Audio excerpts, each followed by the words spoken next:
Patreon और अन्य माध्यमों से नेशनल दस्तक का सहयोग करने वाले सभी दर्शकों का बहुत बहुत शुक्रिया। आपके सहयोग से ही बहुजन मीडिया को नई ऊंचाई मिल रही है और मनोबल और अधिक बढ़ रहा है। आशा है आगे भी आप हमें ऐसे ही सपोर्ट करते रहेंगे। धन्यवाद। देश की central bank RBI reserve bank of India ने शुक्रवार को रेपो रेट में कमी करने का फैसला लिया। आपको बता दें कि आरबीआई ने इससे पहले 27 मार्च को रेपो दर में 0.75% की कमी करते हुए इसे 4.14% कर दिया था। इसके अलावा अर्थव्यवस्था में अधिक पैसा पहुंचे उसके लिए बैंक ने कैश रिजर्व रेशियो को भी कम करने का फैसला लिया था। आपको बता दें कि कैश रिजर्व रेशियो, जिसे नकदी आरक्षित अनुपात भी कहते हैं, वह पैसा होता है जिसे बैंक आरबीआई के पास जमा रखते हैं। यदि CRR 4% है तो इसका मतलब यह है कि भारत के हर बैंक को अपनी कुल जमा राशि में से 4% धनराशि आरबीआई के पास जमा रखनी होती है। बैंक में नकदी के प्रवाह को बढ़ाने के लिए रिजर्व बैंक ने CRR यानी कैश रिजर्व रेशियो को 1% घटाकर अब 3% कर दिया था। भारतीय रिजर्व बैंक द्वारा उठाए गए इन कदमों से सिस्टम में 3.74 लाख करोड़ रुपए की नकदी बढ़ने की बात कही गई थी। वहीं शुक्रवार को बैंक द्वारा रेपो रेट में कमी करने के फैसले को कांग्रेस पार्टी ने भयानक मंदी का संकेत बताया है। रेपो वह रेट है जिस पर रिजर्व बैंक दूसरे बैंकों को कर्ज देता है। कर्ज की मांग बढ़ने पर बैंक रिजर्व बैंक से उधार लेते हैं। इसके लिए उन्हें निर्धारित ब्याज चुकाना होता है। रेपो में कटौती का मतलब है कि बैंक को रिजर्व बैंक से कम दर पर लोन मिलेगा।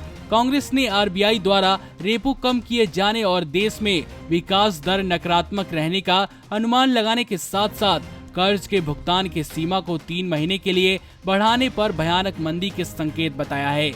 विपक्षी पार्टी कांग्रेस के प्रवक्ता गौरव वल्लभ ने बताया, रेपो दर में कमी का फायदा आम लोगों को नहीं मिलेगा क्योंकि कर्ज की मांग नहीं है। हाँ, राज्य सरकारों और केंद्र सरकारों को सस्ता कर्ज लेने का फायदा हो सकता है। हमारे ऊपर इसका बड़ा दुष्प्रभाव रहेगा कि एफडी और बचत खाते पर ब्याज कम हो जाएगा। कांग्रेस प्रवक्ता ने आगे कहा, रिजर्व बैंक ने पहली बार यह माना है कि मौजूदा वित्तीय वर्ष में जीडीपी विकास दर नकारात्मक रहेगी। इससे पहले अंतर्राष्ट्रीय एजेंसियों ने कहा था कि भारत की विकास दर -5% तक गिर सकती है। इसका मतलब यह है कि देश में भयानक मंदी के संकेत हैं। आपको बता दें कि देश में पहले से ही मंदी की समस्या बनी हुई थी। इसके बाद कोरोना ने इसे और अधिक प्रभावित किया। वहीं अब देश का सेंट्रल बैंक भी कथित रूप से भयानक मंदी होने का संकेत दे रहा है, जो कि चिंताजनक है।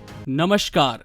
नेशनल दस्तक अपनी आर्थिक जरूरतों को पूरा करने के लिए अपनी ऑडियंस पर निर्भर है। बहुजन समाज से संबंधित मुद्दों को उठाने के कारण यूट्यूब की तरफ से नेशनल दस्तक की कई वीडियो पर एड्स नहीं दी जाती, जिसके कारण हमें आर्थिक समस्याओं का सामना करना पड़ रहा है। आपका एक छोटा सा कदम बहुजन मीडिया को बचा सकता है।